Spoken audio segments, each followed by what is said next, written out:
Amanhã a gente celebra a festa de Corpus Christi. É a oportunidade que nós temos de pensar e celebrar. Porque a fé, ela cresce dentro de nós à medida em que a gente celebra e reflete sobre aquilo que celebramos. Não basta só celebrar. É preciso estarmos mergulhados, dentro do contexto do significado daquilo que celebramos. Celebrar o corpo de Cristo é recordar a presença real de Jesus através da Eucaristia e pensar o desdobramento concreto desta celebração que eu tenho a graça de presidir por ser padre, mas que começou no início da igreja, no contexto familiar, era dentro de casa, que a Eucaristia era celebrada. É bonito a gente recordar as origens do cristianismo. Era o pai, a mãe, os filhos, recordando o mistério que atualizava a presença de Jesus entre eles. Isso pode continuar entre nós hoje. Não é a mesma Eucaristia que a gente celebra lá na igreja, mas é um desdobramento dela. É tão significativo o pai ensinar ao filho o mistério da continuidade de Jesus eucarístico em nós, porque quando nós celebramos o mistério do corpo e sangue de Cristo, nós celebramos o mistério de sermos a continuidade deste corpo e sangue na história. Sim, porque a frase "tomai e comei, isto é o meu corpo que é dado por vós", e um desdobramento também que nós precisamos compreender. Isto é o meu corpo. É Jesus que diz a mim, isto é o meu corpo. Mas eu também digo a ele, isto é o meu corpo onde o Senhor tem a oportunidade de viver. A Eucaristia tem o seu significado mais. O corpo também é dado por vós. É no nosso corpo que ele continua. Nós encarnamos, somos a continuidade do mistério da encarnação. A Eucaristia continua em nós o mistério da encarnação. É assim que o cristianismo ganha força. Quando nós nos dispomos a ser Eucaristia pelo mundo afora, a ser a presença real de Jesus, a oferecer a Ele os nossos braços, as nossas pernas. Pelas nossas pernas Ele anda dos nossos braços Ele abraça, pelo nosso olhar Ele olha, pelo nosso sorriso Ele sorri ao mundo. Isso é Eucaristia. Quando eu descubro que ao me aproximar desse altar e receber o corpo e o sangue de Cristo, eu me comprometo em atualizá-lo na história. Sou em ti, reza em mim. Essa música eu fiz com Valmir Alencar há tantos anos atrás. Eu nem era padre ainda. Eu não tinha ainda a satisfação de presidir a Eucaristia. Sou em ti, és em mim. Minha alma diz, meu Deus, como és lindo. Sim, é lindo este mistério. Toda vez que nós nos dispomos a pensar a Eucaristia, a gente esbarra nessa generosidade divina em querer ser em nós, em querer estar em nós, em dar-nos a oportunidade de mergulhar a nossa carne na sacralidade de Jesus. Sim, porque a Eucaristia dignifica a carne humana. O sacramento da Eucaristia, eu acredito que seja a expressão máxima da nossa dignidade. Eu ter o direito de receber Jesus em mim. E olha que eu sou pecador, sou miserável, mas me preparo para isso. Por isso a confissão é sempre um sacramento que antecede a Eucaristia. É aquela faxina que nós fazemos, sabe, para receber bem quem a gente. Se você vai receber uma pessoa que você ama, é natural que você queira limpar a sua casa, que você queira preparar o espaço, deixá-lo bonito, harmonioso. Sim, é o papel do sacramento da confissão na nossa vida. A gente confessa os pecados para harmonizar a alma, para receber Jesus em nós. E dar a Ele a oportunidade de encontrar em nós o nosso corpo, a nossa disposição, a nossa vontade, os nossos sentimentos. É por isso que a Eucaristia é a principal mola propulsora da nossa conversão. E eu não estou falando da repetição eucarística, não, viu? Se uma pessoa comungou uma única vez na vida porque ela ficou privada disso, aquela Eucaristia tem o poder de salvar a sua vida. Não é a repetição que nos salva, mas é o significado que nós conseguimos extrair e colocar aqui dentro da nossa cabeça. A Eucaristia é o mistério por excelência.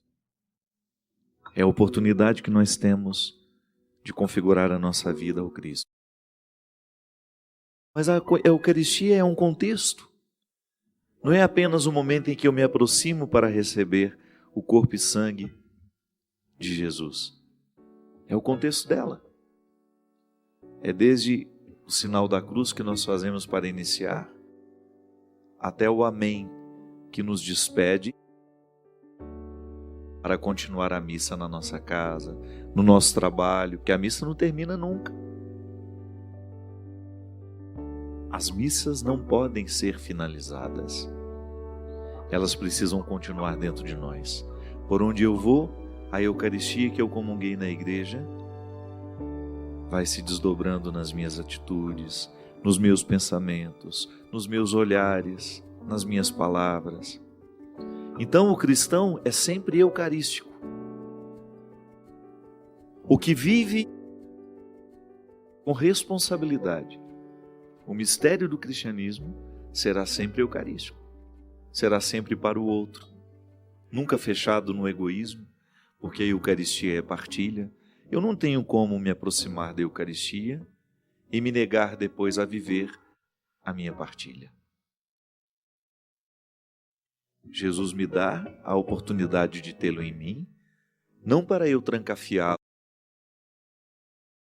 nos meus egoísmos e nas minhas vaidades pessoais.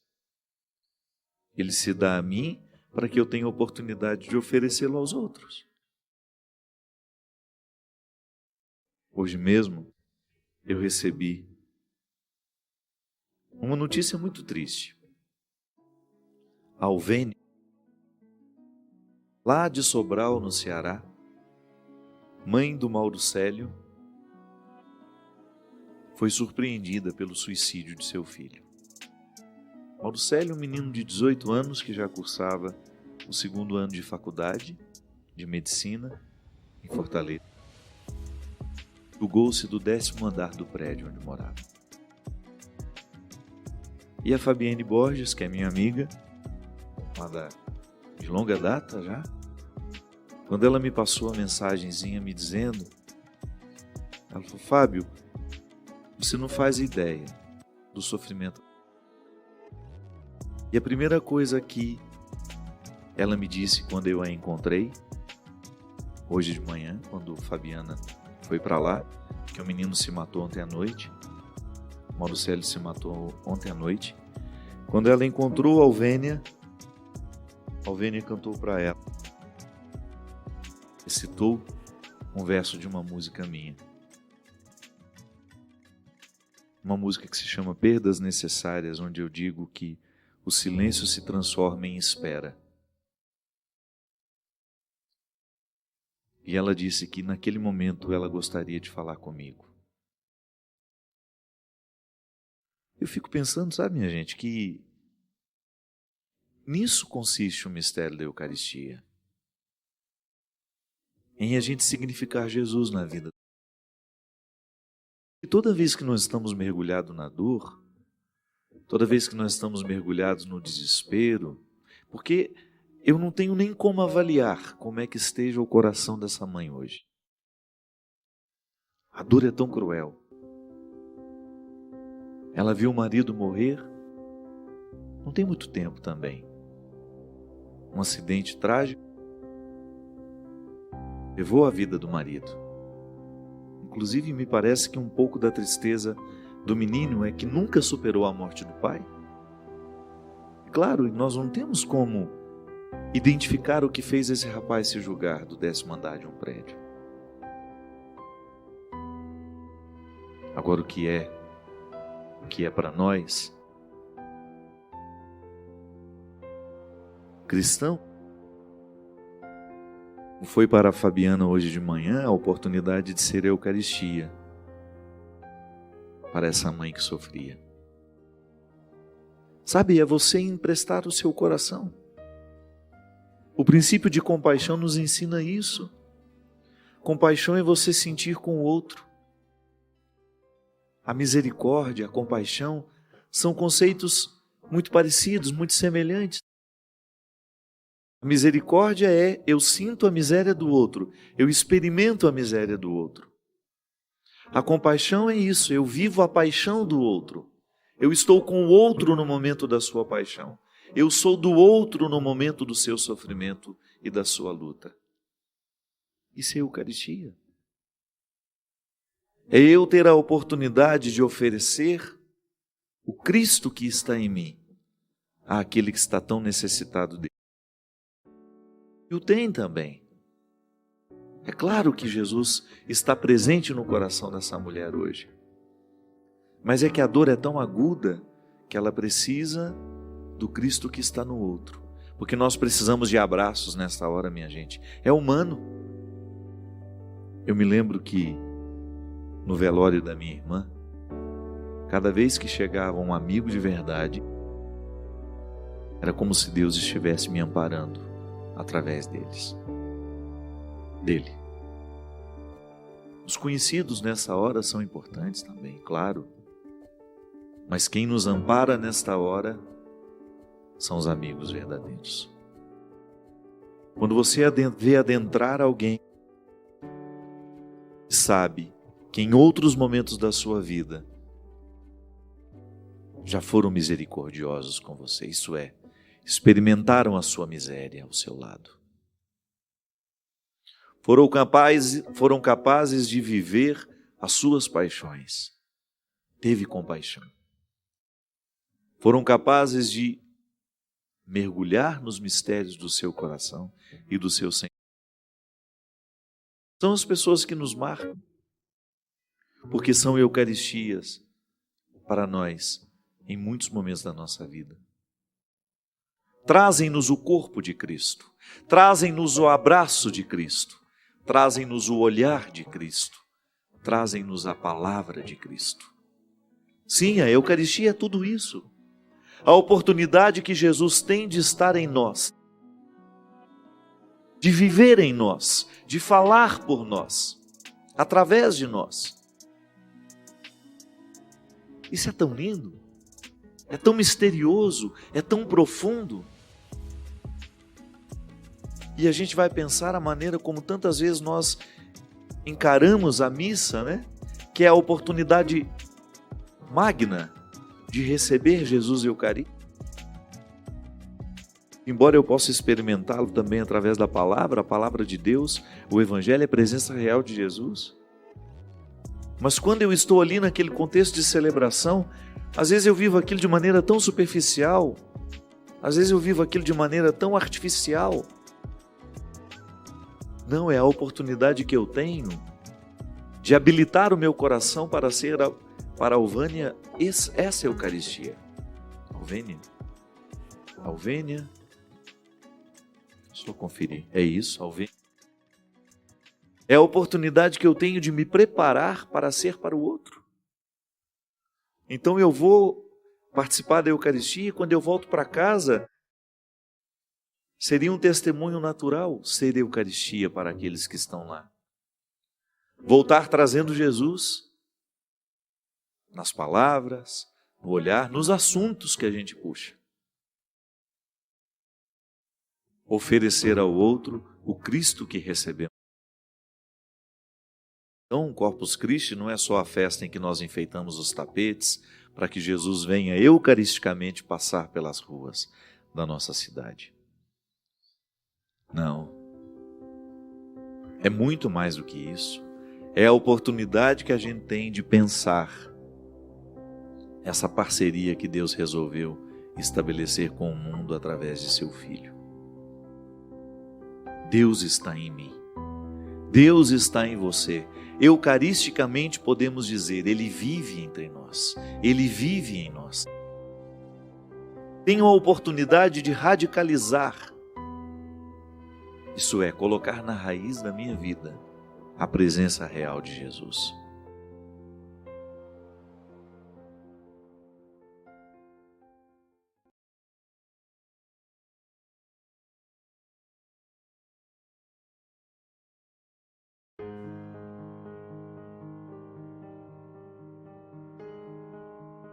Coincidência ou não, várias pessoas falando da mesma coisa. Só pegar alguns aqui por cima. A Luzia Rosa, por exemplo. O tema é: Padre, o que me falta? Tive uma crise séria de depressão, não queria saber de viver, acabei melhorando depois de muitos tratamentos, mas hoje em dia sou uma pessoa triste. Parece que falta algo em minha vida. Estou formada, trabalho em minha área, mas sinto vergonha de mim mesmo. Neste mundo onde sucesso, beleza e riqueza são tão exaltados, eu me sinto uma perdedora. Minhas contas estão em dia, minha saúde também, minha família é ótima, tenho um relacionamento estável com o homem que amo, mas sou insegura, me sinto fraca e acho que vou desabar a cada abalo. Me sinto um fracasso.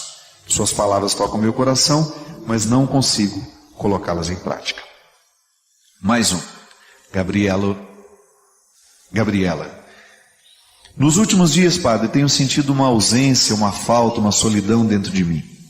Nada que me impeça de trabalhar, de estudar, como faço todos os dias, mas é uma falta grande que tenho sentido depois de uma relação que acabou há mais de 5 meses, e nos últimos dias tenho sentido muita falta.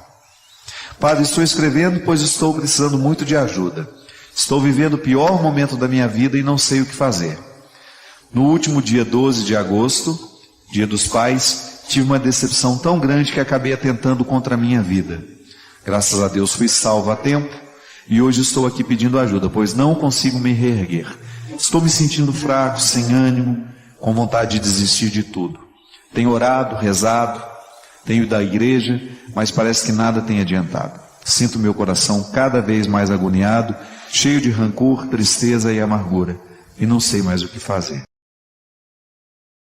Padre, tenho 19 anos e gostaria de desabafar. Estou passando por uma fase complicada, estou desempregada, indo mal na faculdade de psicologia que meu pai paga para mim.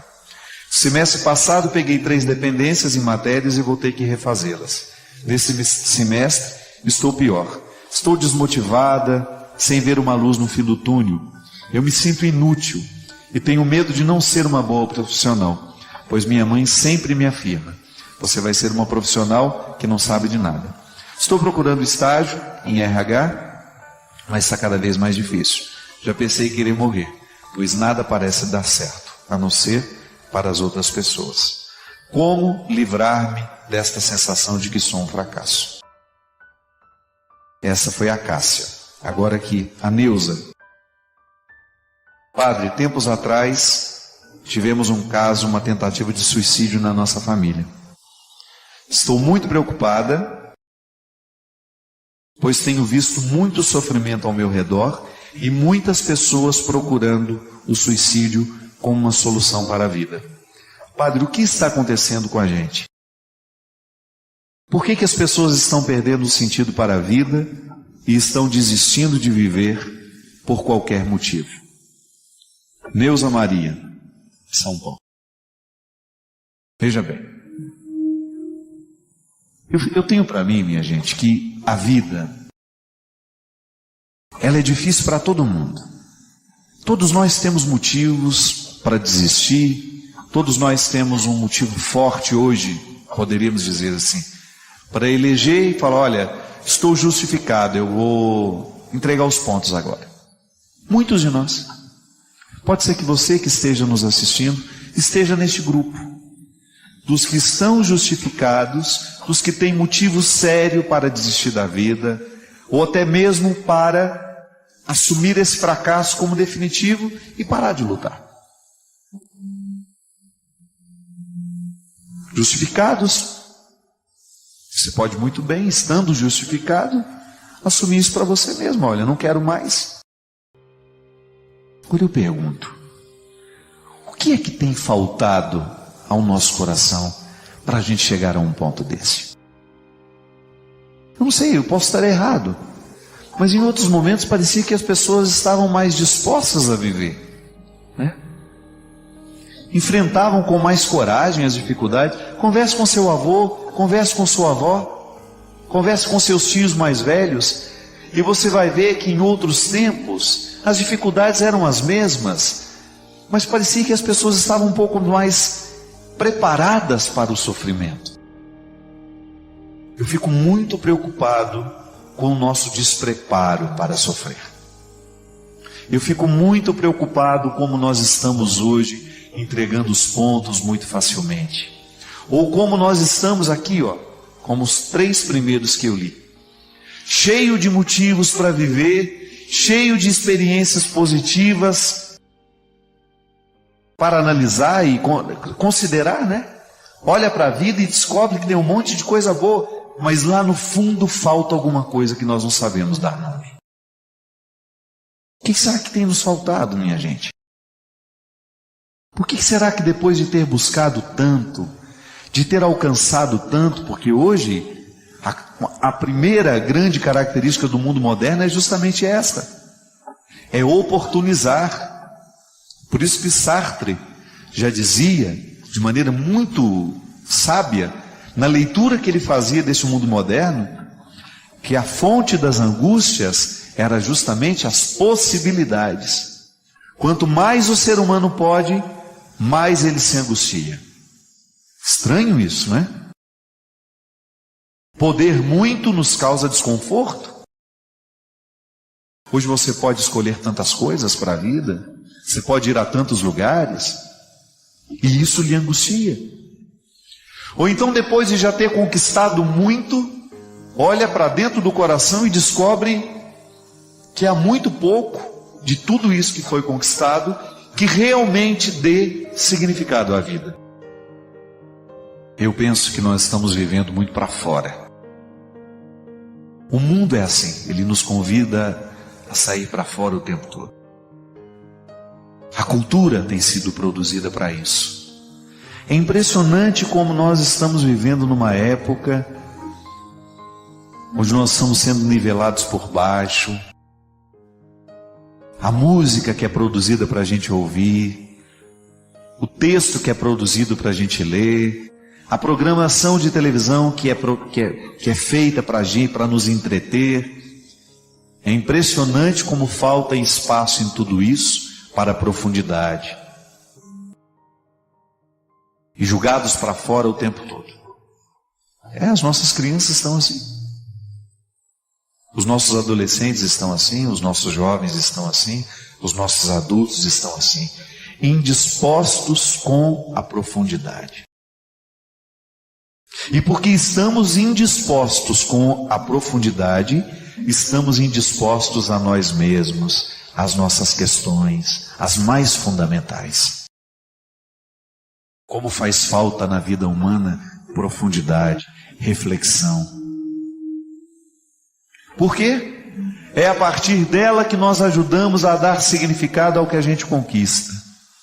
É a partir dessa profundidade que gera uma maturidade, é que a gente tem condições de escolher com um pouco mais de sabedoria, para que a gente não se perca neste emaranhado de possibilidades. E aí entra a frase bíblica, minha gente: de nada vale ganhar o mundo inteiro se perder a si mesmo. Você sabe que isso, para mim, tem sido a frase crucial do Evangelho. Se você perguntar para mim, padre, qual é a frase do Evangelho que mais lhe persegue nos últimos tempos? É esta: De nada vale eu ganhar o mundo inteiro se eu perder a minha vida. Não é verdade? De nada vale eu ter reconhecimento, eu estar nisso, naquilo, primeiro lugar nisso, primeiro lugar naquilo. Você? De nada vale você ganhar todas as oportunidades se essas oportunidades estão roubando você. Isso é fundamental. De nada vale você ganhar o mundo se comprometer essa realidade, a mais íntima, que é a que faz com que você possa ver significado naquilo que você fez. Você já me escutou falar sobre isso? Que o único sucesso que vale a pena é aquele que nos dá o direito de deitar a cabeça no travesseiro todo dia à noite e você dormir tranquilo sabendo que você foi o ser humano que poderia ter sido. Falta Deus na nossa vida, minha gente. Falta vida interior. Padre, estou já com a minha faculdade, estou feliz no meu trabalho, tenho um bom marido. Você ouviu? Mas não sei o que me falta, Padre. Lá no fundo tem uma tristeza que eu não consigo consolar. Eu ouso dizer que o grande déficit, a grande deficiência do ser humano nos dias de hoje é a vida interior. Saber fazer silêncio, saber buscar a profundidade, ficar amigo da profundidade. Eu fui ver agora, na semana passada, aquele musical que está no Rio de Janeiro, que conta uma homenagem aos 50 anos de carreira de Milton Nascimento. Nada será como antes. Você sabe o que mais me emocionou? Claro, é uma montagem muito bonita, com muita competência, os cantores são brilhantes, o espetáculo é muito delicado, o cenário muito bonito.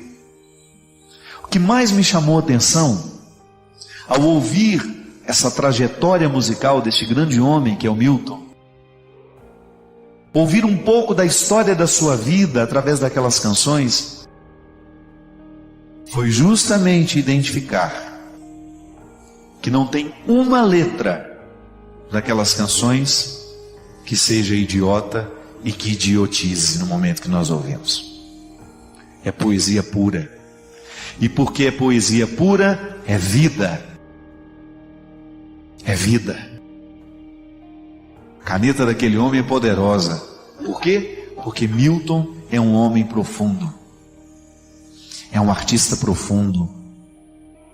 É um artista que mergulhou nas questões humanas. É um artista que mergulhou nas dores humanas e sobre elas poetizou. Escreveu música. E lá, quando saímos inebriados, eu com os amigos que foram ver comigo, quando saímos de lá, comentamos isso. Que falta fazem esses artistas nos dias de hoje para comporem a vida sonora da nossa vida, a trilha sonora da nossa vida? Porque em outros tempos, lá pela década de 70, 80, poesia e música popular brasileira era a mesma coisa. Engraçado isso, né? Nós ouvíamos poesia no rádio. Nós ouvíamos letras que falavam ao nosso coração, que de alguma forma nos aprofundava. Porque toda vez que você lê um texto que é sério, que está tocado pela sensibilidade e que trata as questões humanas com responsabilidade, você, no ato de ler, tem a oportunidade de ser profundo. Quando você lê um poema que foi escrito com responsabilidade, com sensibilidade de quem realmente mergulha nos mistérios das questões humanas, você é automaticamente tocado e convidado a ser profundo também. Quem lê coisas profundas vai ficar profundo também. Quem escuta músicas que de alguma forma lhe convide a viver a profundidade dos sentimentos, vai lhe favorecer isso. Agora, se você fica nesse, me desculpe o termo, né? É melhor nem usar os termos aqui. Deixa para lá. Se você insiste em reduzir a sua cultura musical a esse lixo que nos é oferecido, com essas expressões o tempo todo cheias, com essas construções o tempo todo cheias de duplo sentido, rasas, absolutamente rasas. Se você se limita a dar esse alimento para a sua alma, cuidado para que você também não venha engrossar o time desses que estão perdendo o sentido da vida. A vida, minha gente, exige o tempo todo um cultivo. E se nós não cultivarmos essa vida com responsabilidade, nós vamos ficar sem graça. E perder a graça é perder o elan vital, é perder a disposição de acolher as manhãs, é perder a disposição de acolher o cotidiano, que por mais ordinário que seja, tem um motivo profundo para mim. E isso não é questão de ser estudado, não. A minha mãe é uma mulher absolutamente simples, não teve oportunidade nem de fazer o primário completo, e a minha mãe é uma mulher que foi educada para a sensibilidade. A minha mãe aprecia a arte, ela sabe apreciar a profundidade, e mesmo quando não é capaz de compreender as palavras mais difíceis que estão ali, ela é capaz de sentir e de se interessar por elas. O problema, minha gente, é que essa cultura rasa que está sendo produzida hoje no Brasil e no mundo, ela tem colocado desde muito criança nos nossos filhos a indisposição com a profundidade. E depois, indispostas com a profundidade, elas não serão capazes de lidar com suas questões, porque as questões humanas são sempre profundas. Tem que mergulhar muito dentro de si mesmo para se compreender, para não se permitir ser levado, ser roubado. E é aí que a gente se perde. A gente ganha o mundo inteiro, mas a gente perde a própria alma. A gente perde a própria vida. Não é para ser assim. Para mim isso é exercício religioso, viu? É discurso da religião, sim. A gente voltar às questões profundas. A gente voltar a dispor o nosso coração para os grandes escritores, para os grandes compositores, ouvir um pouco de música que realmente possa mexer com o nosso coração, que possa provocar dentro de nós uma reflexão, um bem-estar diferente desta euforia que faz parte dos nossos dias e que tem se transformado na regra. Precisa ser assim, volto a dizer. Hoje, você tem a oportunidade de trazer isso para a sua vida. Tem tanta coisa boa à nossa disposição. Não seja raso. Você não merece. Trate-se de um jeito que você merece. Trate-se com profundidade. Ofereça-se estes alimentos que poderão gerar em você essa profundidade maior, para que você não engrosse o time destes que estão perdendo o sentido da vida. Traga Deus para a sua vida. Traga Deus para o seu dia a dia. Tenha a oportunidade de ficar a sós com Ele. O encontro com Deus começa com um simples colocar-se à disposição dEle. Calar os ruídos do mundo e colocar-se na presença dEle. E dizer: eu estou aqui, Senhor. Me ajude a reencontrar a profundidade. Me ajude a vencer essa tentação de ser raso, de ser idiotizado, né? de permitir que a filosofia que idiotiza o mundo de hoje venha me idiotizar também. Quebre este vínculo.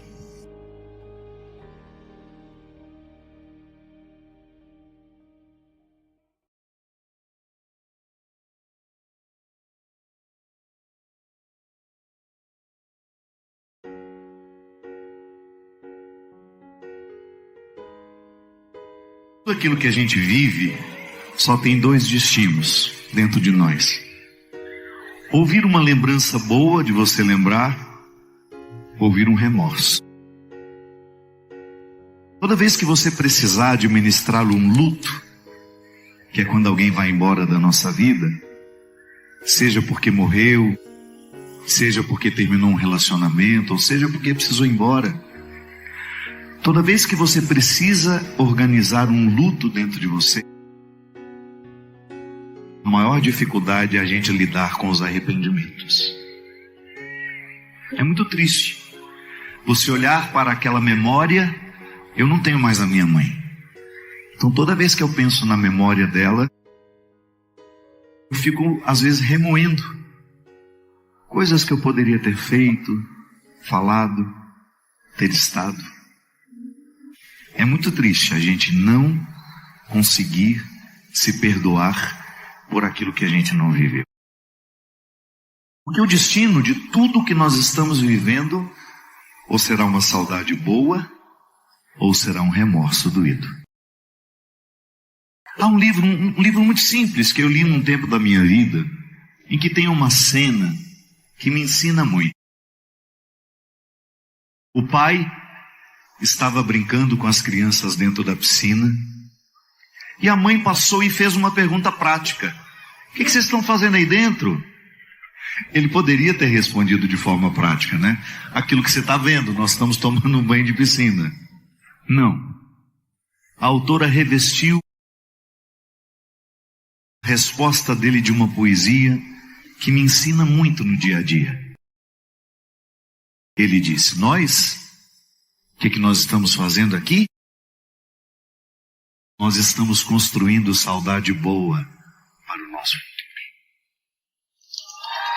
Não é lindo isso? Não é lindo a gente viver com a consciência de que o agora, o único tempo da vida que nós temos é o agora. Você não tem o passado, você não consegue alterar um só centímetro do seu passado. E você não tem o futuro.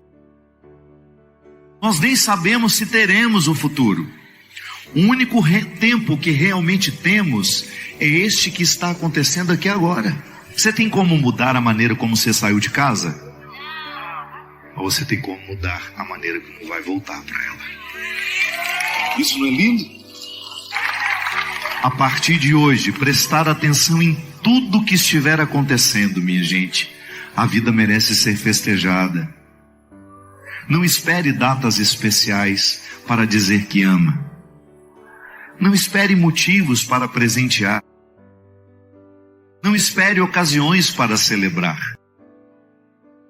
Nós podemos fazer a vida ser luxuosa sempre.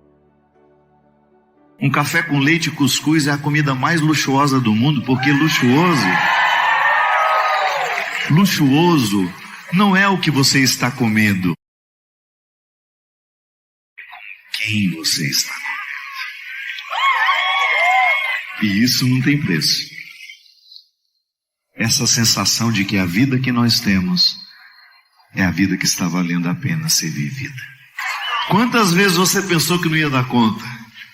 E deu. Quantas vezes você pensou que não ia sobreviver? Sobreviveu. Você não conhece nem 10% da força que Deus deixou dentro de você. Você ainda não chegou nem na metade do que você pode de si, porque o Espírito Santo resolveu habitar o seu coração. E você precisa acordar esse Espírito Santo todo santo dia. Vou dizer uma coisa para vocês que tem feito muito sentido para mim. Às vezes quando a gente vai rezar, a gente levanta os braços para o céu, não é? E fala assim: vinde Espírito Santo, como se ele viesse de fora. Não, você vai rezar diferente agora. Quando você rezar vinde Espírito Santo, você vai puxar o ar de dentro. Vinde Espírito Santo, é dentro de você que ele está. E você precisa trazê-lo para fora. Você precisa amplificar a ação dele em você, na sua vida. Nós somos proprietários das riquezas que Deus deixou em nós no nosso batismo, e nós não sabemos usar.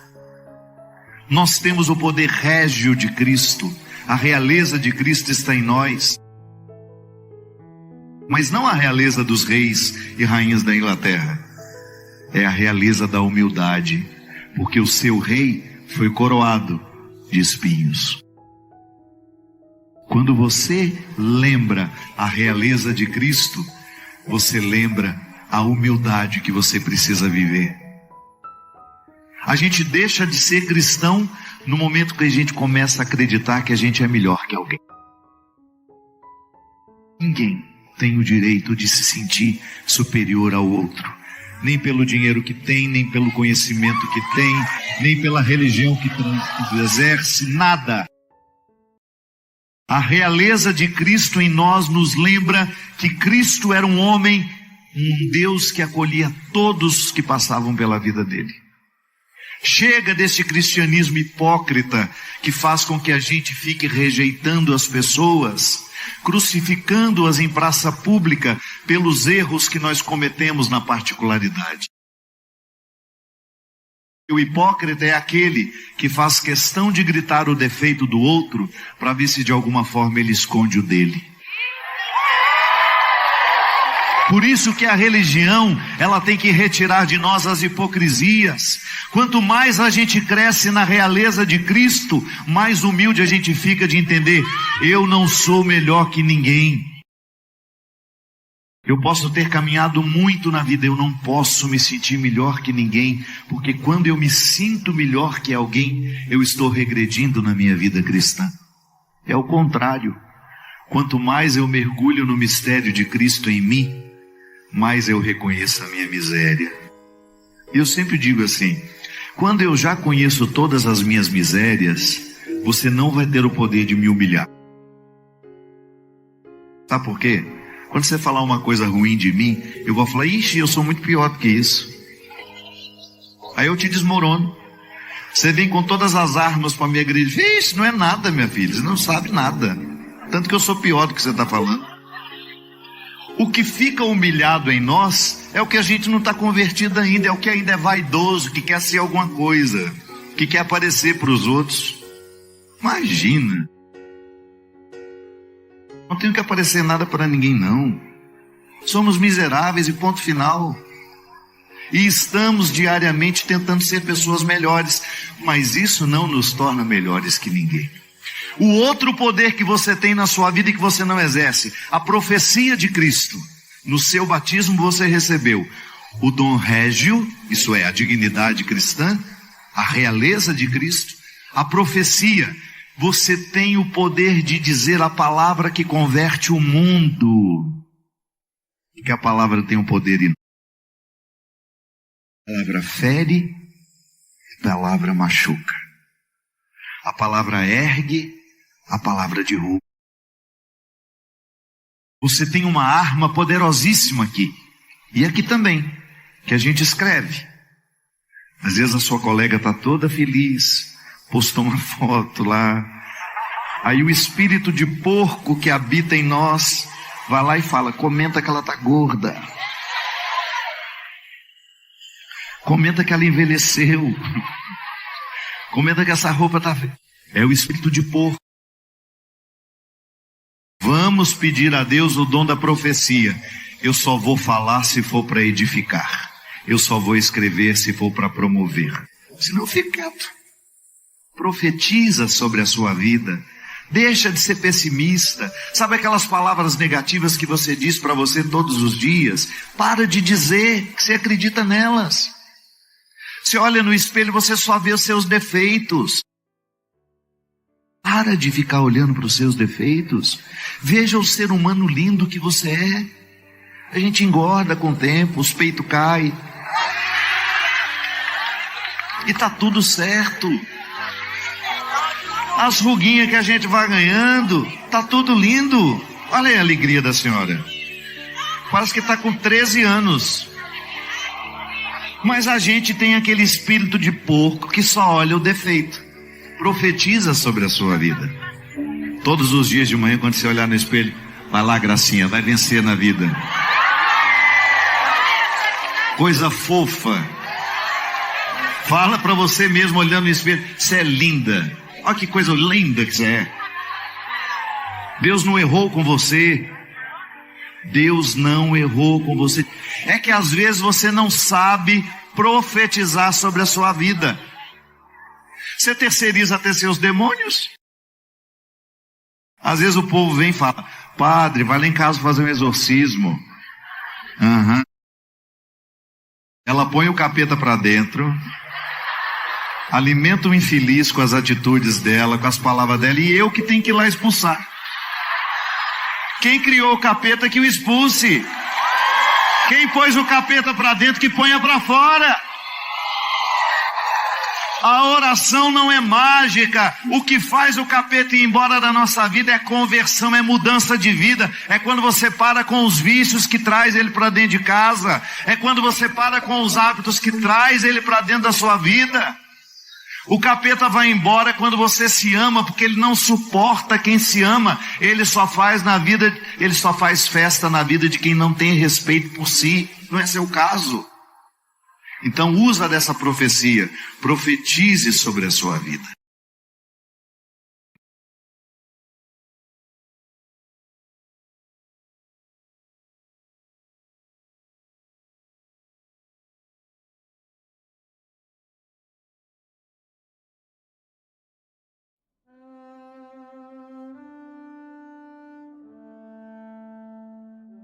Eu encontrei aqui uma pessoa que me mandou um testemunho até bastante grande. Eu vou ler só um pedacinho dele.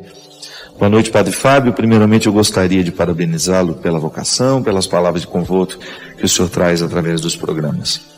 Tenho uma trajetória de vida bastante sofrida, massacrada ao meu modo de ver, e também de arrependimento, já que estão presentes há quase 2 anos em minha vida.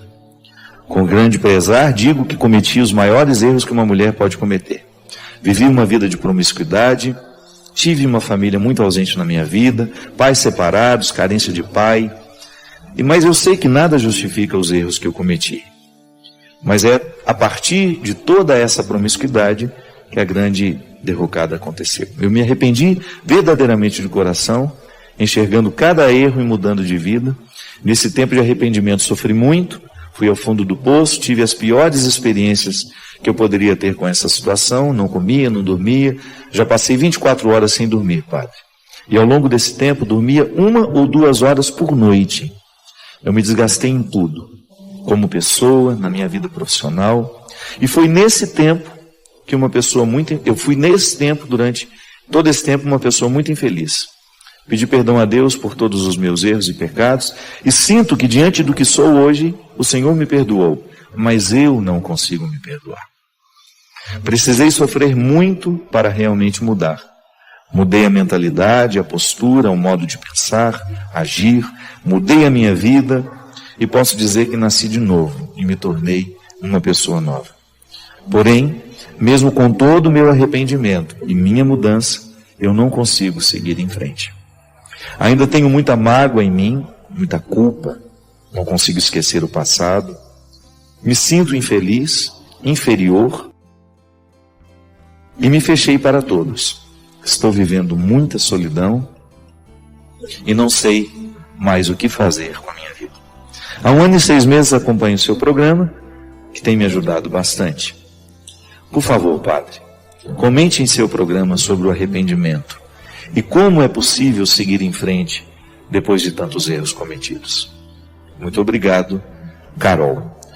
Carol, minha filha, você falou uma coisa tão verdadeira.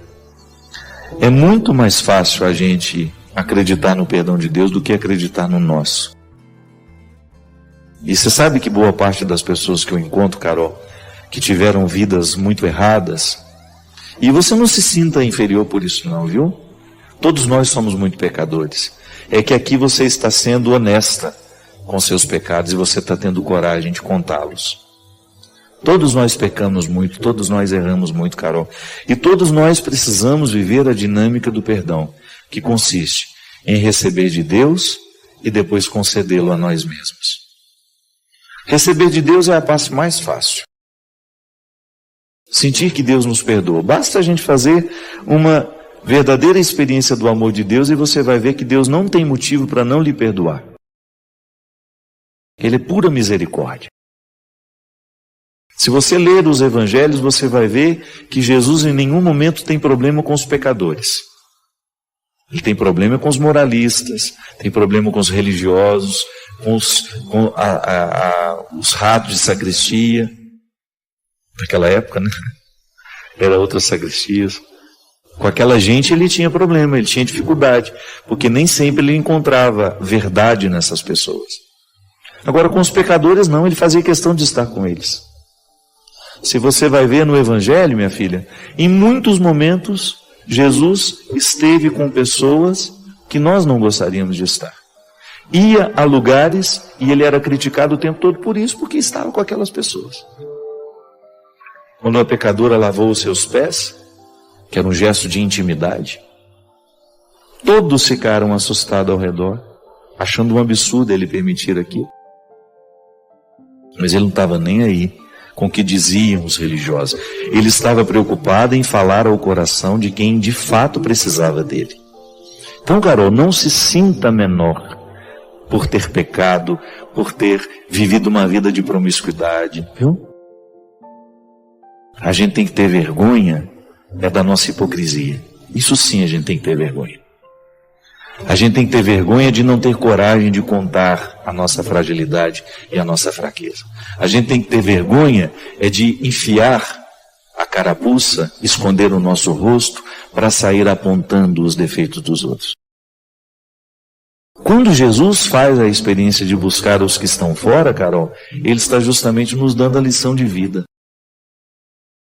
Que ele está o tempo todo oferecendo a sua misericórdia para que depois dela a gente possa recomeçar diferente.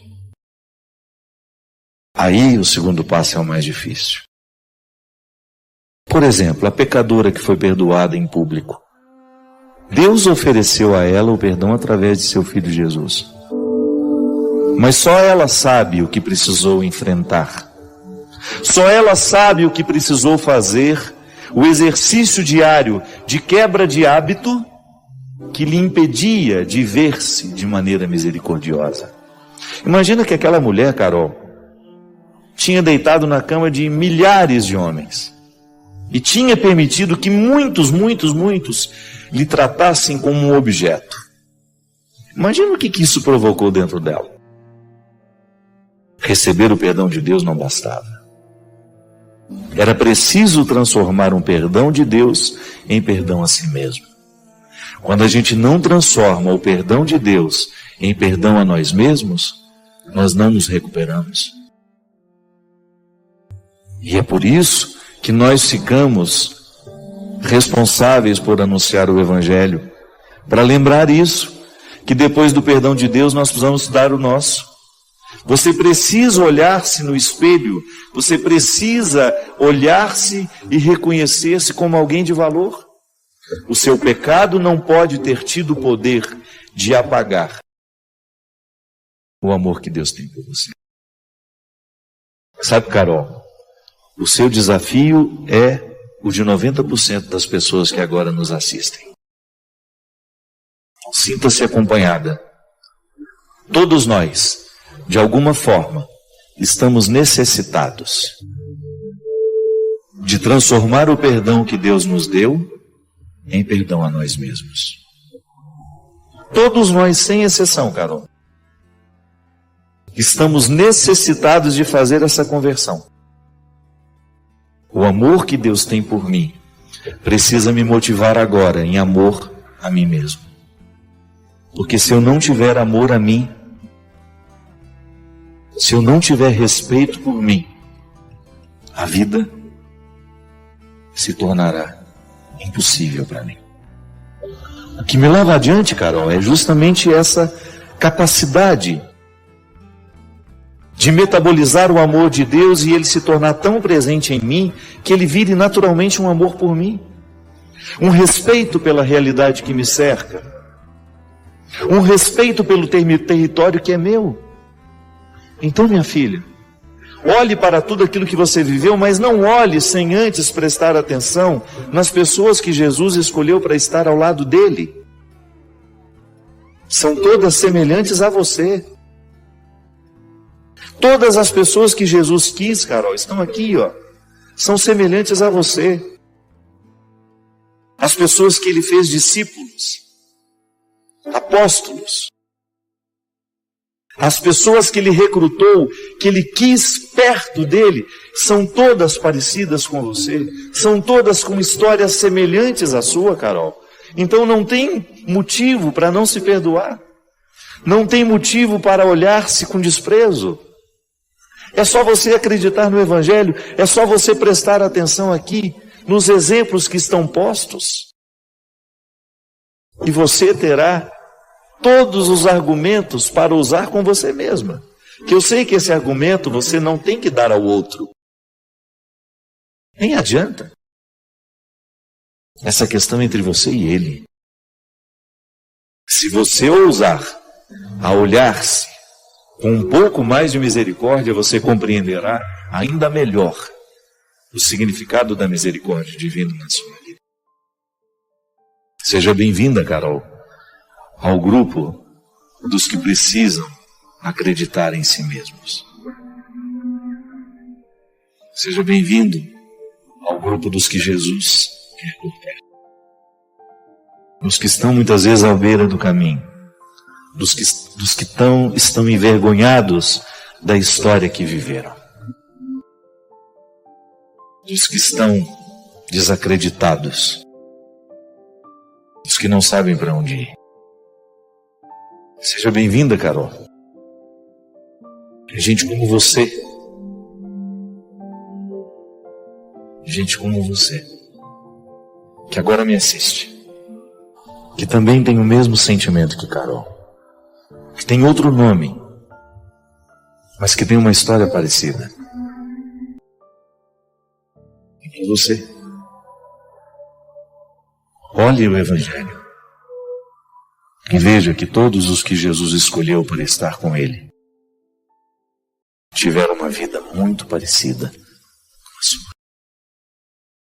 É uma boa forma que a gente tem de avaliar o nosso cristianismo. Está aqui no Evangelho. Você perdoa aqueles que te magoam?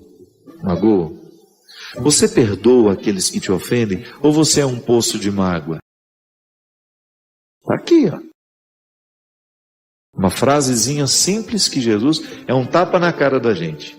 Que às vezes nós ficamos querendo compreender a complexidade das coisas, fazendo muitas perguntas sobre Deus, mas a gente não tem coragem de perguntar a nós mesmos isso. Eu perdoo da mesma maneira como quero que Deus me perdoe? Ou eu ainda não sou capaz de ter um coração simples, amoroso, que entende o mal que o outro tantas vezes está pronto para cometer? Mas veja bem como é interessante. O enfoque de Paulo é que o cristão se posicione dentro da comunidade numa perspectiva de exercitar constantemente consigo mesmo, exercitar-se diariamente numa conversão que lhe faça sair de seu egoísmo para viver comunitariamente, sempre pensando no bem comum. Quando eu penso no bem comum, eu tenho que necessariamente abrir mão do meu mau humor, da minha falta de caridade, da minha falta de justiça, da minha fofoca, porque senão eu não construo o bem comum. Como é fácil identificar, no meio de tanta gente, aquela pessoa que tem o dom de conciliar, de ajudar a resolver conflitos. E você identifica logo também quem é o que causa confusão, quem é o mais difícil, quem é aquele que coloca empecilho em tudo. E aí você percebe que o jeito de ser é também um pouco fruto da escolha. Sim, que com o tempo nós vamos perdendo a capacidade de reconhecer o que verdadeiramente nos salva. O que me salva são as forças do meu batismo. Eu estou aqui, com todas as sementes da salvação dentro de mim. Eu só preciso fazê-las florescer. Às vezes na nossa oração nós fazemos a mesma coisa. Nós ficamos pedindo o irrisório, quando Deus na verdade precisa nos dar muito mais que isso. Ah, padre, mas por que Ele não dá então? Sabe por quê? Porque quando eu estou preso no meu querer, Eu não consigo mover a minha vontade para que o agir de Deus aconteça em mim. O imaturo vai sempre prejudicar a ação de Deus, porque a ação de Deus, ela depende da nossa reação.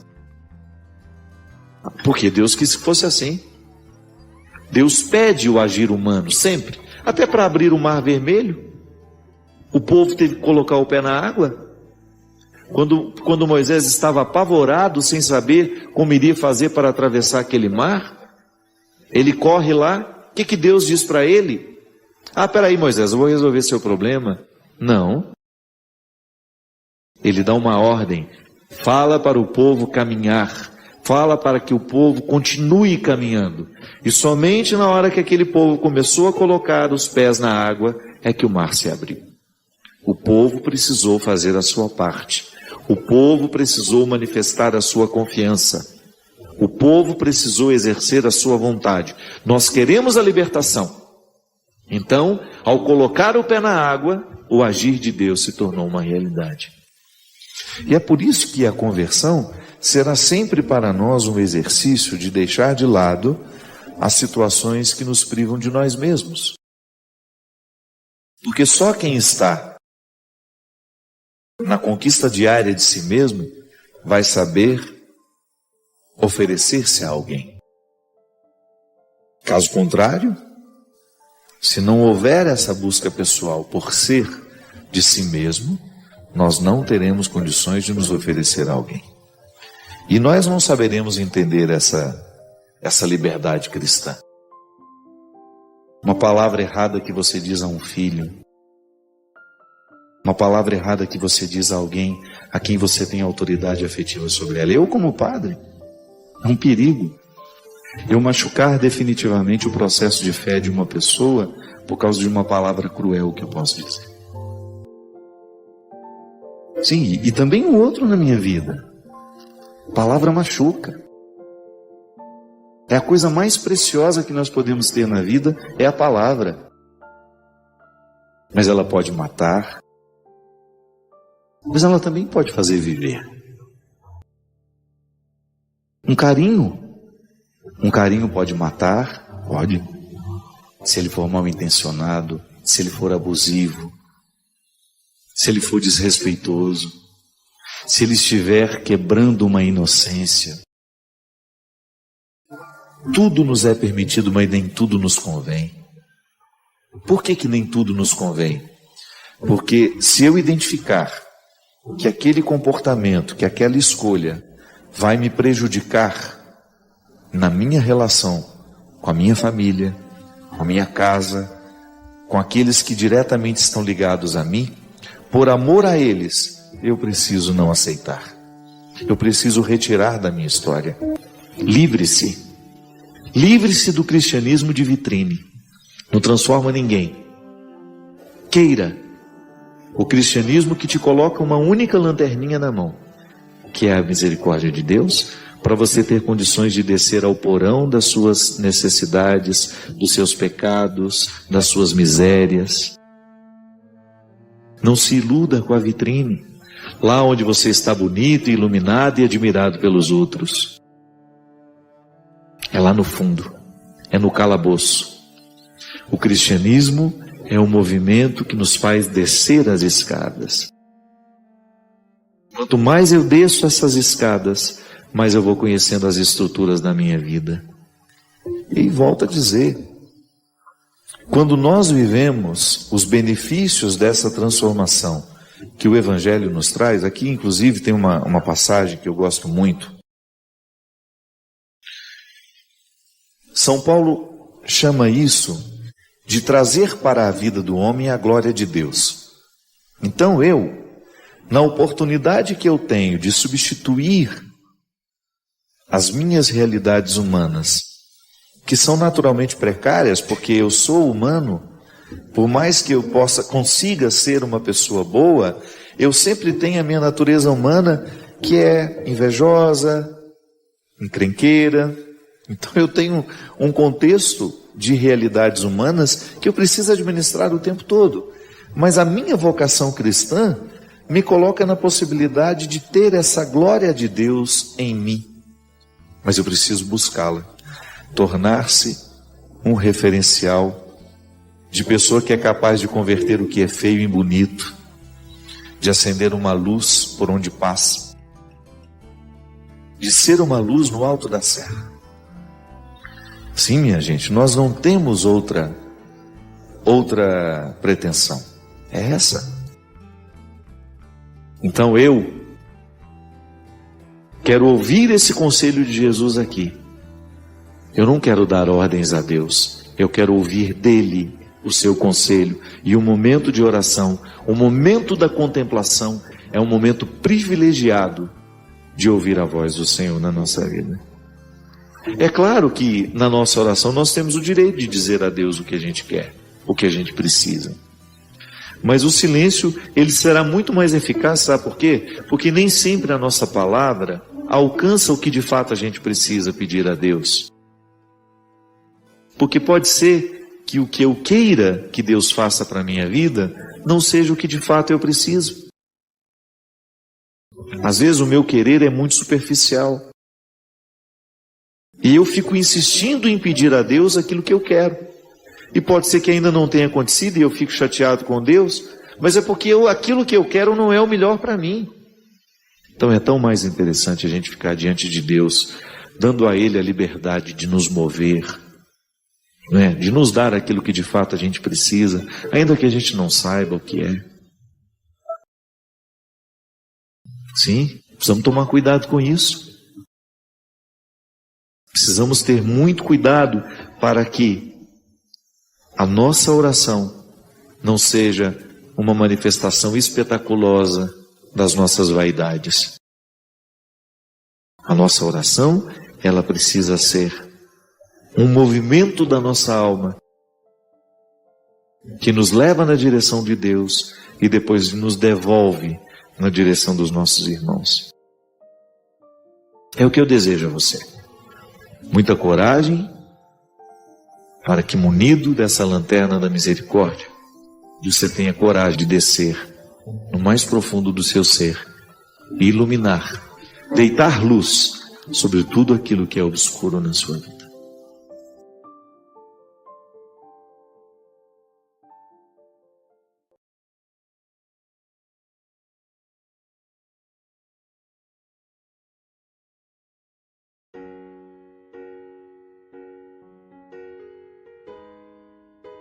Sejam honestos. Aprendam comigo o significado de ser gente, de lidar com a indigência diariamente e de ter a oportunidade de, a partir dessa indigência, experimentar o que temos de mais sublime.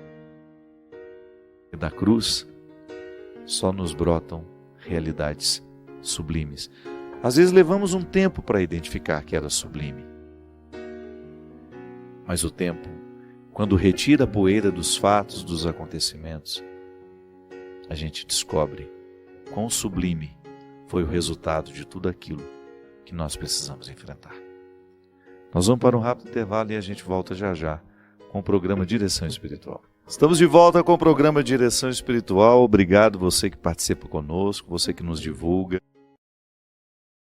Quero agradecer muito o carinho de todas as pessoas que fazem parte da história do programa Direção Espiritual, pelos eventos Brasil afora, eu sempre recebendo o testemunho de pessoas. Padre, nossa família toda quarta-feira se une para assistir. Me sinto muito responsabilizado.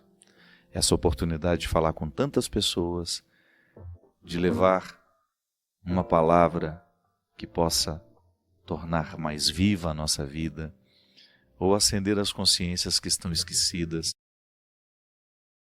Às vezes a gente vai ficando um torpor, vai entrando dentro de uma mesmice espiritual, a gente vai perdendo a oportunidade de crescer e de repente escuta uma coisa aqui que possa fazer bem. Esse é o nosso objetivo. Eu me sinto muito feliz de fazer parte deste movimento que a Canção Nova realiza todos os dias, mantendo 24 horas uma programação com o objetivo de fazer bem às pessoas que nos assistem. Lembrando que no dia 18, que é o próximo domingo, é isso? Dia 18 de setembro, eu estarei em Teresina, O show vai ser às 21 horas, lá no Teresina Hall. Quero convidar vocês que são Teresina e região para estarem conosco. No dia 21 de setembro eu estarei em Guariba, São Paulo. Guariba, o local será na Arena Vila Roca, às 21 horas. Você que também é de Guariba e região, programe-se para estar conosco lá. Show, o nosso novo trabalho, que chama-se A Estrada Sou Eu. Um show bastante bonito, muito significativo. Momento de reflexão, de música, onde nós procuramos tornar a noite, né? Geralmente nós saímos de casa para tantas coisas, mas tornar um momento musical, um momento de alegria, também com repercussões na nossa alma. No dia 23 estarei em Curitiba e o show será no Teatro Positivo. Você é o nosso convidado, às 21 horas. No dia 24, eu estarei em Joinville, na Arena Multiuso, no Centro de Eventos Carl-Hansen. Já fui em Joinville, muito tempo que não vou. Vai ser uma alegria muito grande poder voltar a Santa Catarina. Convidar todas as cidades aí que são vizinhas a Joinville, para no dia 24 de setembro estarem conosco. E no dia 25 de setembro estarei em Niterói, no ginásio Caio Martins, a partir das 19 horas. Quero agradecer também a oportunidade que eu tive de estar no Rio de Janeiro. Meu querido Dom Arani havia nos pedido um evento para uma comunidade que ele queria que nós ajudássemos. Eu acho que era na construção de um elevador lá na paróquia, que ficava lá em Rio das Pedras. E a comunidade não tinha condições nem mesmo de a gente fazendo o show beneficente. Tem custos, né? Tudo tem custos. A equipe de trabalho é muito grande. E montar um evento dá trabalho, gasta muito dinheiro para poder, e nem sempre as comunidades conseguem fazer isso. E nós tivemos a graça de ter o evento no Vivo Rio, coordenado pelo meu querido Raudrin e a Léo, lá da Talentos. E o evento do Vivo Rio custeou o evento de Rio das Pedras. E nós ficamos muito felizes pela receptividade deste povo maravilhoso de Rio das Pedras. Foi um show para nunca mais ser esquecido. Quero agradecer muito ao Dom Arani pela oportunidade que ele nos deu de ajudar e de estar com um povo que reavivou tanto o nosso coração e a nossa fé. Parabenizo a equipe que organizou, que conseguiu tornar aquele lugar um ambiente de oração, de muita festa. O povo festeiro. Quero agradecer também nessa oportunidade, ao povo de Angola, por ter me proporcionado Deus de maneira tão natural. Eu não sei o que acontece comigo quando vou lá, é a segunda vez que vou. Dessa vez nós tivemos uma sequência de 4 shows, um por dia, e foi uma alegria imensa para mim me unir à comunidade Obra de Maria, que faz esse trabalho lindo lá. Eu também fui para ajudar a minha banda. Agradeço muito os meninos que também foram de maneira missionária, sem pensar, embora eles sejam profissionais, né? Eles não foram pensando no trabalho, dinheiro que poderiam receber como músicos, não. Todo mundo desejoso de fazer o nosso trabalho repercutir naquele lugar tão necessitado de ajuda. Agradeço muito ao Gilberto. Quero me unir à comunidade Obra de Maria, à missionária Poliana, que faleceu em Moçambique. Quero me unir à família Poliana, que eu acho que é de Caruaru, não é? A família da Poliana, que sepultou. Ela morreu na terça-feira, no dia antes de eu embarcar. Quando eu cheguei em Angola, Gilberto estava administrando esse sofrimento terrível. Poliana tinha terminado um retiro que eles fizeram à beira-mar, uma casa que alguém emprestou para eles. Poliana tinha cozinhado a manhã inteira e pediu às amigas, aos colegas dela, os missionários juntos: estou tão cansada, gostaria de dar um mergulho antes de ir embora. E foi. Ela mais 2 pessoas da comunidade O mar estava muito agitado e Poliana não conseguiu. Levou ela, embora soubesse nadar, ela faleceu. E eu fiquei muito comovido com essa história por um motivo muito simples. Primeiro, um ser humano que eu não tive a oportunidade de conhecer, mas que eu só recebi notícias boas. Uma menina que se dedicava ao Evangelho, que dispensou tantas coisas, né? Deixou de viver tantas coisas para estar num dos lugares mais pobres do mundo. Se vocês soubessem como é o trabalho da Obra de Maria em Moçambique, se vocês soubessem as histórias que eu tenho escutado, o trabalho que eles fazem, do que esses meninos, gente jovem mesmo, escolher ficar no meio de tanta pobreza, de tanto sofrimento humano, de tanta luta. Quando eu soube da morte dela, eu fiquei pensando, oh meu Deus,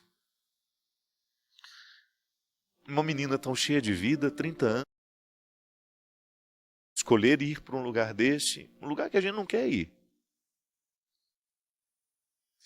Ver a pobreza, um lugar onde as pessoas comem uma vez por dia, uma papa, eu vi o que é essa papa, feito como se fosse um grude, sabe? De uma farinha de mandioca. Crianças, um lugar sem recursos. A Obra de Maria escolhe estar lá.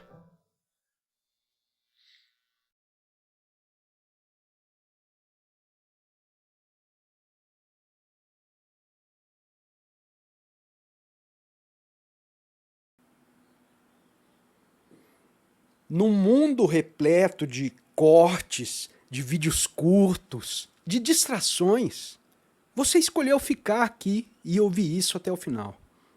Isso já diz muito sobre a sua disposição de ter um olhar mais fundo. Escreve aí nos comentários a sua cidade e, se quiser, se inscreva e compartilhe esse vídeo com alguém que também não tem medo de pensar. Valeu? Um grande abraço a todos e até o próximo vídeo. Tchau, tchau!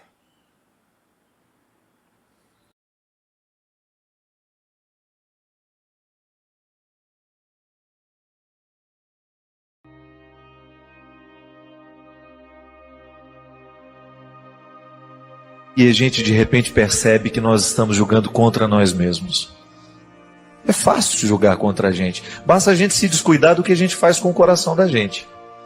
Outro dia recebi um testemunho muito interessante, alguém dizendo assim que havia um rapaz que estava totalmente destruído pelas drogas, pelo álcool, pela bebida, né?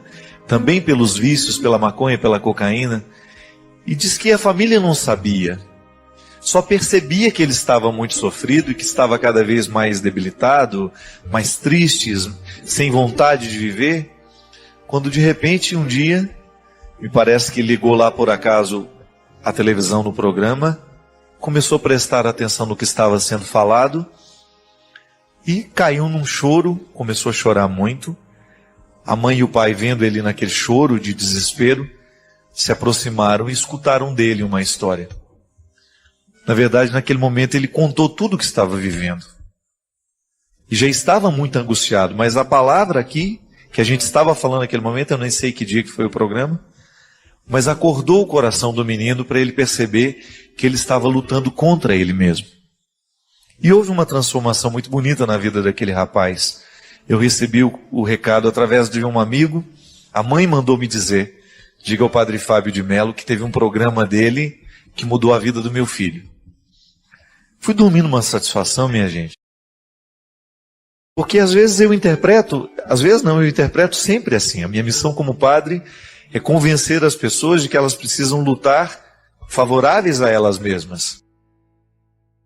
Que nessa vida nós não temos o direito de entrar em campo para perder. Claro, a gente vai perder na vida.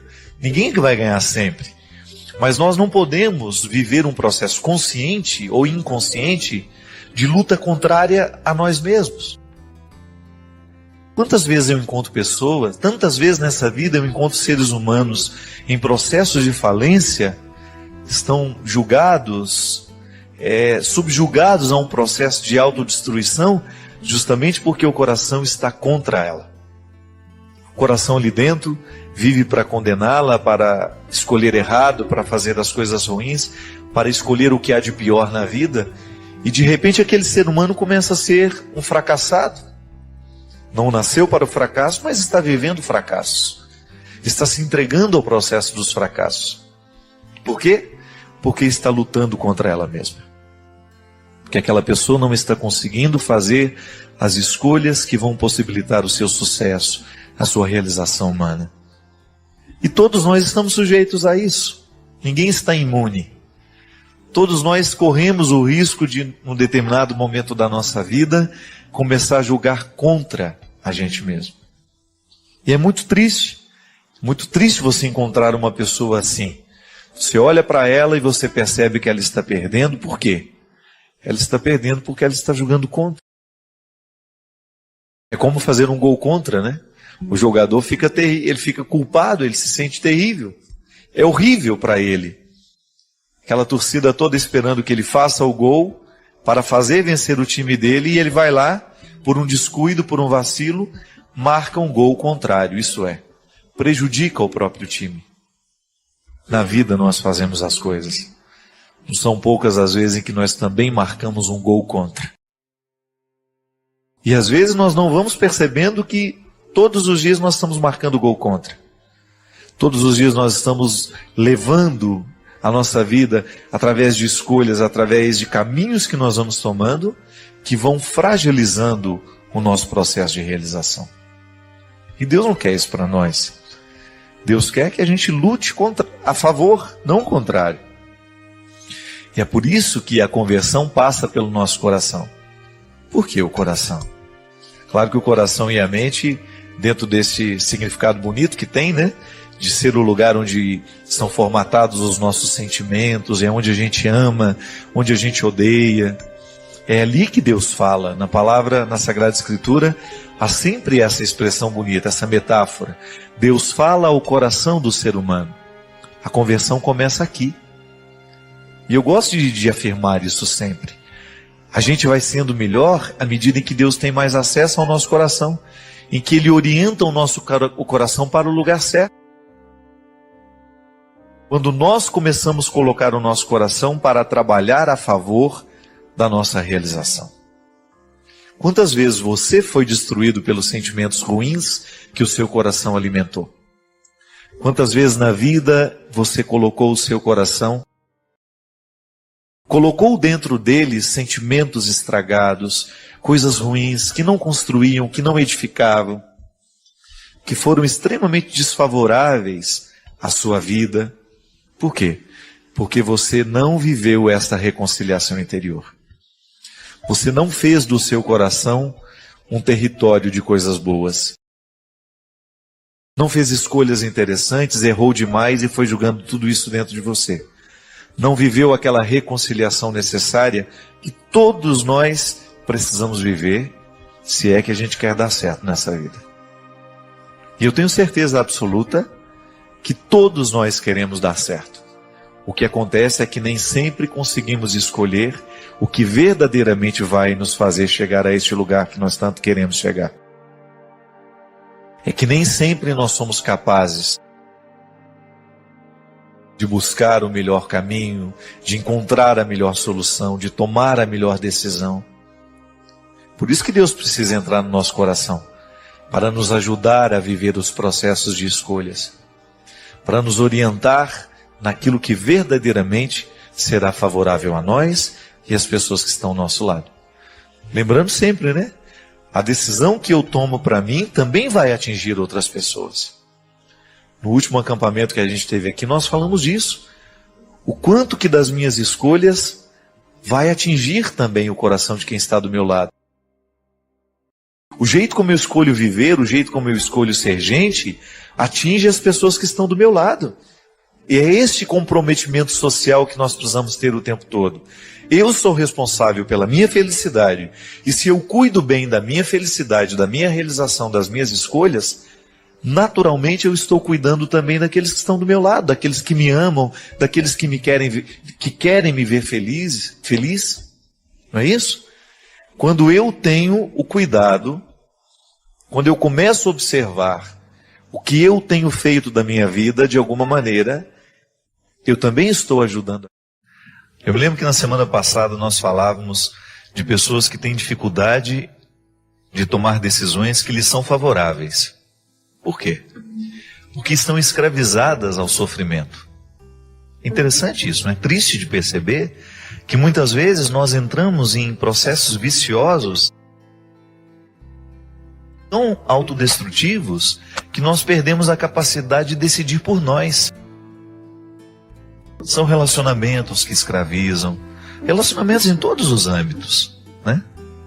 Desde um namoro, uma relação de amizade, até mesmo uma vida conjugal.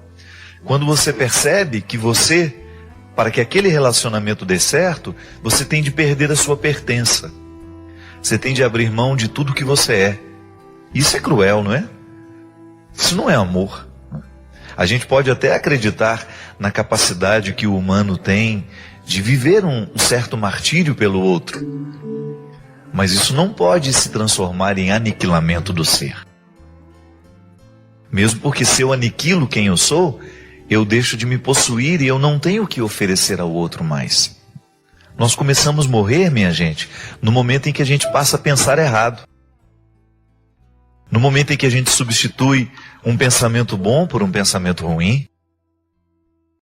Quando nós substituímos um pensamento positivo, né? Quando a gente acorda de manhã e você, ao invés de perceber o que está sendo bom, você se fixa naquilo que está defeituoso. E então você impede o seu coração de estar em harmonia, de bater favorável, né? E coração que não bate favorável apanha. Nós não podemos ter um coração que fica apanhando o tempo todo. A fragilidade não pode nos assustar. É como um cristal. Eu tenho uma peça na minha casa que é preciosa. Então eu tenho que guardar de um jeito que ela não esteja exposta aos riscos de ser tratada de qualquer jeito, né? Por quê? Porque ela é de cristal. Ela é frágil. Então o que é frágil me indica que haverá um cuidado maior. Nós não temos almas rudes. Nós temos almas frágeis. E por isso que dentro de nós precisamos passar constantemente pela experiência do cuidado, pela experiência da compaixão, pela experiência da amorização. Porque se a gente não coloca amor nesse coração, se a gente não converte o nosso coração, querer o bem vai ser sempre um processo penoso para nós. Então, é nesse território que nós somos, que nós travamos essa luta diária de começar a ter um coração que seja amigo. Então, quando eu tenho a facilidade de alimentar sentimentos opressivos, por exemplo, eu estou sendo desfavorável ao meu coração. Porque uma pessoa que é dominada por sentimentos opressivos, por pensamentos opressivos, ela vai ter muita dificuldade de viver harmoniosamente, de buscar equilíbrio nas coisas, nas realidades. Quando nós dizemos a expressão coração, nós estamos falando da nossa totalidade. É como se houvesse em nós um centro onde tudo é decidido, né? E na verdade o nosso coração é o cérebro, né? O que realmente decide todas os sentimentos, tudo aquilo que nos povoa é no cérebro. Mas nós gostamos de dizer que é o coração que decide, quando nós estamos nos referindo às dimensões emocionais que também são cerebrais, também são racionais. É tudo aqui, na nossa cabeça. E é aí que entra a questão. Quando eu tenho um coração que me é favorável, quando o meu coração está convertido, eu não vou precisar fazer muito esforço para querer o bem. Isso é fantástico, minha gente. A gente identificar que a conversão, a verdadeira conversão, faz com que o bem seja natural em nós. Nessa música a gente tem a frase também de São Paulo, que nem sempre a gente faz o bem que a gente quer. Por quê? É a concupiscência. Uma palavra difícil, né? Que fala de uma coisa muito simples. O que é a concupiscência? A tendência natural que nós temos de errar. E a conversão é isso, é você colocar a concupiscência num certo controle. É você identificar que em você existe uma fragilidade que precisa de cuidado. Eu sempre gosto desse exemplo. E é interessante a gente compreender que a conversão, essa aproximação que nós fazemos de Deus para ter um coração melhor, gosto sempre de dizer isso, o processo religioso na vida humana é justamente para nos ajudar a lidar com as questões humanas. A espiritualidade, ela só é benéfica a partir do momento em que ela transforma o que é carnal. E aí sim, na dimensão corpórea, né, na dimensão material da vida, nós experimentamos os benefícios da espiritualidade. É no corpo que nós vivemos a mística. E é por isso que a conversão é sempre uma transformação de mentalidade. São Paulo já falava isso. Então Paulo entendeu que a conversão é a mudança de mentalidade. O verdadeiro cristão é aquele que está constantemente passando por um processo de transformação mental. Olha que fantástico isso. Você sabe que cada vez que você aprende uma coisa nova, o seu cérebro é modificado fisicamente? Ele sofre modificações físicas. Então, quando nós mergulhamos no mistério do cristianismo, nós começamos a assimilar um jeito de ser e de pensar de Jesus. Se você for pensar, hoje nós somos proibidos de viver o nosso cristianismo? Não. Só que nós estamos dentro de uma sociedade que está fechando o cerco, cada vez mais. A partir do momento que nós assumimos o cristianismo como uma proposta de vida, fazer o bem deve ser uma satisfação, um prazer. Você sabe disso, já cansamos de falar isso aqui. A agressividade, ela é absolutamente necessária na vida humana. E como é que nós devemos exercer a nossa agressividade? Sonhando alto, buscando no nosso dia a dia a melhoria de nós mesmos. Porque se nós não fazemos isso, nós vamos começar a agredir as pessoas. Fisicamente até. Vamos agredir com as nossas palavras, vamos agredir com os nossos gestos, com a nossa postura. Existem pessoas que nunca levantaram a mão para dar um tapa no outro, na outra pessoa, mas é agressiva o tempo todo. A agressividade que nós precisamos ter é aquela que não nos permite ficar estacionados naquilo que nós já alcançamos de nós mesmos.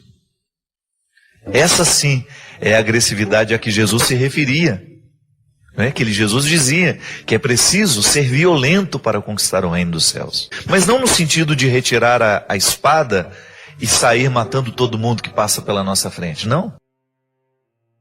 A violência tem que ser quando você se encoraja para matar tudo aquilo que em você é nocivo. Tudo aquilo que em você é diabólico. Tudo aquilo que em você, aquilo que em nós é prejudicial a nós mesmos. E juntos, a gente vai fazendo esse mundo ser cada vez melhor. Porque onde uma pessoa estiver fazendo o bem, o mal não terá oportunidade de crescer. E para isso vivemos.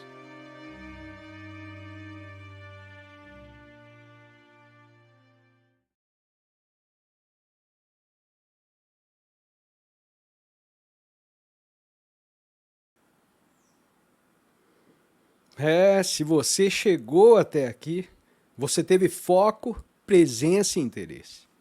Isso já diferencia você da maioria das pessoas que param no meio do vídeo. Que tal deixar um comentário dizendo o que ficou mais forte para você?